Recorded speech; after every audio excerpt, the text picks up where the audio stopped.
Today I'm going to be showing you how to resolve the how initialization failed error you might be getting that results in a stop blue screen of death on Windows 10. You'll get a blue screen of death that will basically just say that your PC has run into an error or a problem and needs to restart. We're just collecting some information and we'll restart it for you. And just like with most blue screen of deaths, there could be a lot of issues that could cause this error. Specifically, adding a new driver or service could definitely be likely causes. So we're going to go through a couple of measures to hopefully resolve these issues for you guys. And we're going to start by heading over to the Start button and right-click on it. And then you want to left-click on the selection that says Command Prompt Admin right here. If you receive a user account control window, select yes. Okay, so the first thing you want to do is type in BSOD edit, so BCD edit space / set, another space, and now this is all going to be one word here. Use platform clock, another space, and then you want to type true. And then once you're done typing this in exactly as it appears on my screen, you want to hit enter on your keyboard. Okay, so once you're done doing that, you can close out of the command line window. And now you want to head over to the Start button and you want to left click on it. Then you want to type in disk cleanup. And then left click on disk cleanup here. Now you want to select everything on the side here, so anything that's unchecked, you want to check it. And then left click on the button that says Clean Up System Files. Do not click on OK. You want to left click on this button here that says Clean Up System Files.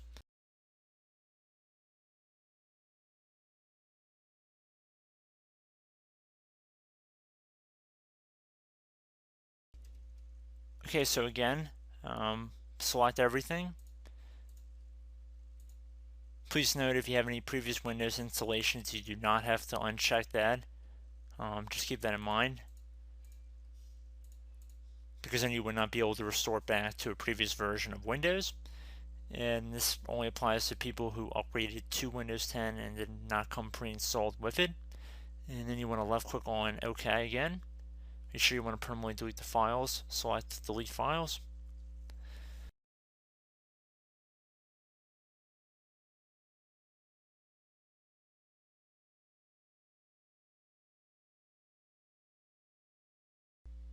Please keep in mind you do not have to select to delete previous versions of Windows. I'm going to select yes in my case, but you do not have to select yes. I'm just going to select it because I don't really need it for the purpose of this review. So just keep that in mind, because that's where some people could get into trouble.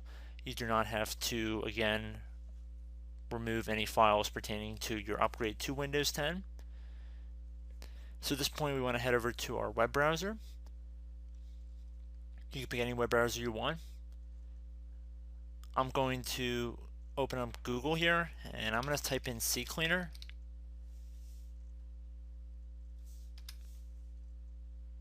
The website should say www.puriform.com, and it should say CCleaner free download.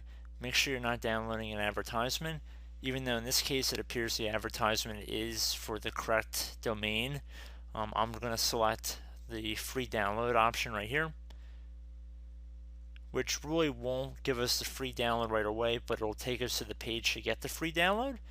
Please note, as of the recording, the free download that's on the far left side, it might change depending on later updates to the website, but make sure you download the free version. It's completely free. So I'm going to left click on the little download button here.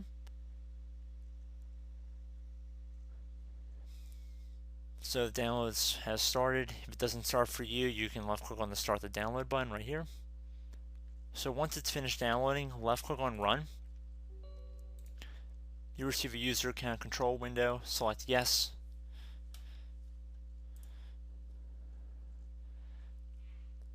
Under CCleaner setup, you want to left click on the Customize button right here. You can select any options you want to deselect. So if you wanted to not create a desktop shortcut or start menu shortcut, you can change that. However, it doesn't really matter. You can uninstall this program once we are done with this tutorial if you chose to do so. I'm going to keep everything default for the purpose of this review. And then I'm going to left click on install.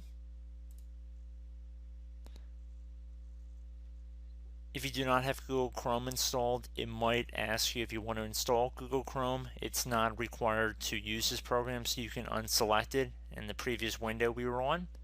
So I'm going to uncheck the box next to view release notes, and I'm just going to just left click on run CCleaner.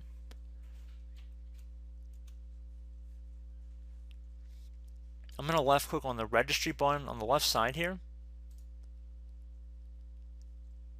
And then I'm going to left click on the scan for issues button.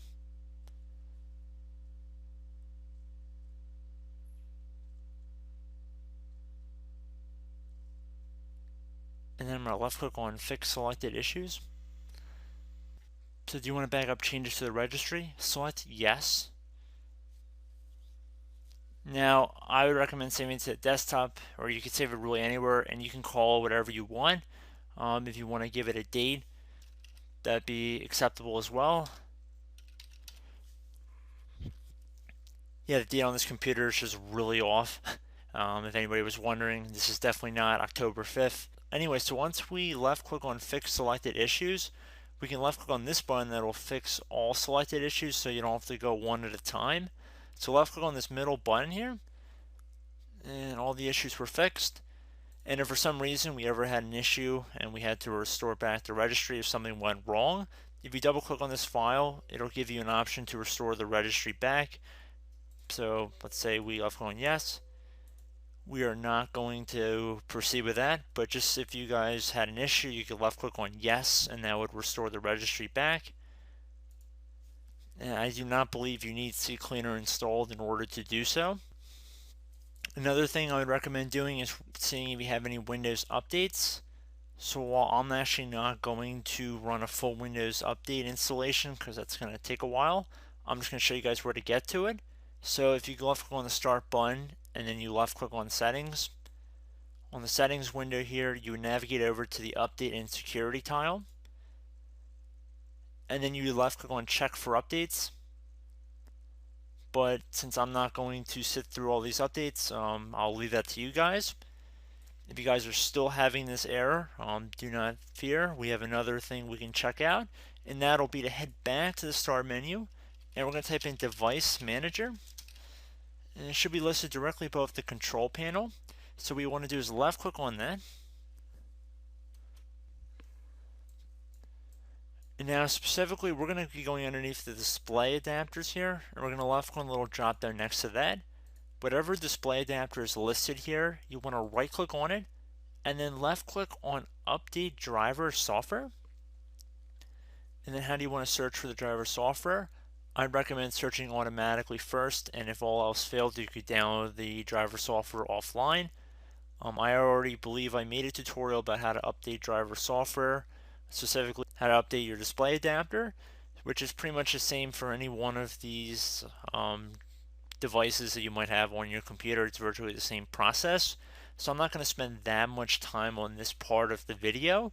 But anyway, you would try to search automatically first. That would be the first option I would at least try, because it requires the least amount of effort. Okay, so we can see that the best driver software is already installed.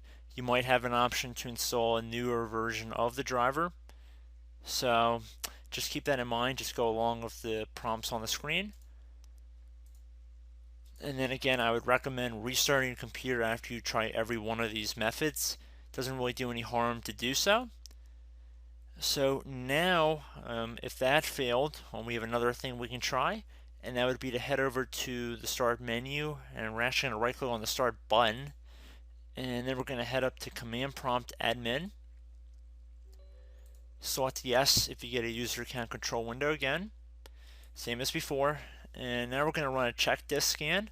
So if you guys are not familiar, we're going to just walk through this here. We're going to start by typing a C, H, K, D, S, K, space, /, F, another space, /R, another space, C, and then you can do a colon. So uppercase C, I would recommend doing uppercase C, lowercase everything else, and then hit enter on your keyboard. So what this is going to do is it's going to begin running a check disk scan. So in most cases you're going to have to restart when your computer is running in normal Windows operating mode, which makes sense if you think about it. So in order to initiate this, we're just going to type Y on our keyboard and then hit enter. So now we see that our volume C is going to be checked when we restart our computer. So at this point we can actually close out of our command prompt and restart the computer. So if you want to restart the computer, most of you guys should know how to do that, but head over to the start button, left click on power, and then left click on restart.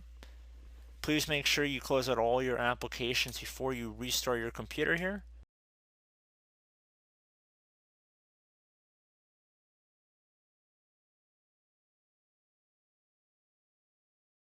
So actually I'm going to cancel this scan because I do not want to sit through this process, but I would recommend letting this continue to scan if I were you guys.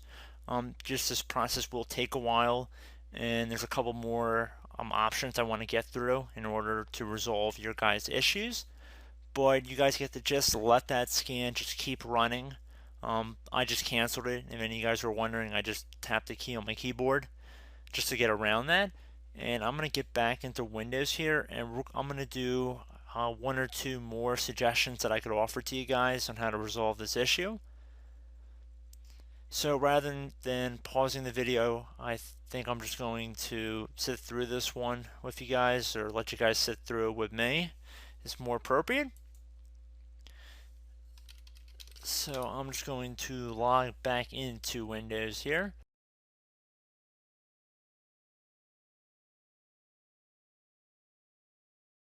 Okay, so now if that failed, I think we're on to method number 7 here, or something like that. So we're going to head over to the start button and we're going to left click on it. And then we are going to type in PowerShell. Should be listed as Windows PowerShell, a desktop app. You want to right click on it and then left click on Run as Administrator. Again, user account control window, select yes.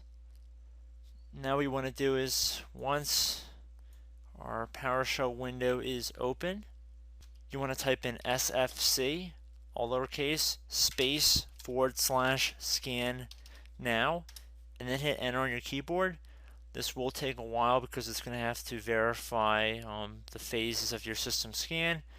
It will take a while to run, but it will also be able to repair corrupted system files.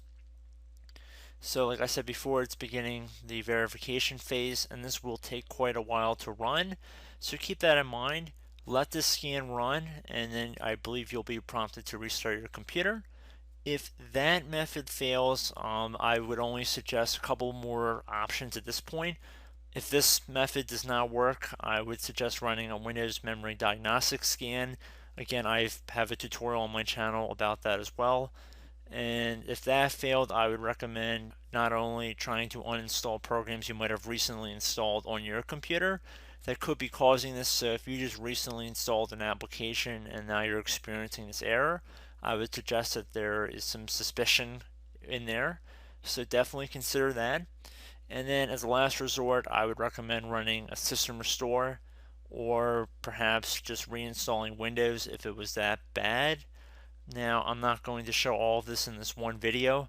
I think I've probably already kind of overkilled it, but I'm just wanting to give you guys a variety of options to do. So I think that will pretty much cover most of the different solutions I can offer to you guys in this brief tutorial, and I will catch you in the next video. Goodbye.